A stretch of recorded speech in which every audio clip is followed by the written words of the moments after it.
a YouTube channel by the name of Emil Ernefelt, created the first every video on Algodoo.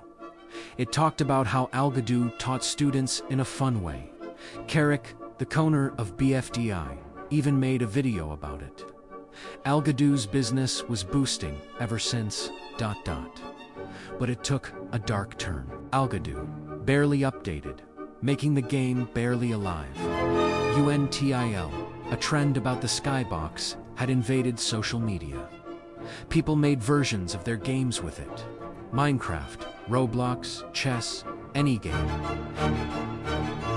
And this guy posted the first step to Algodoo's success.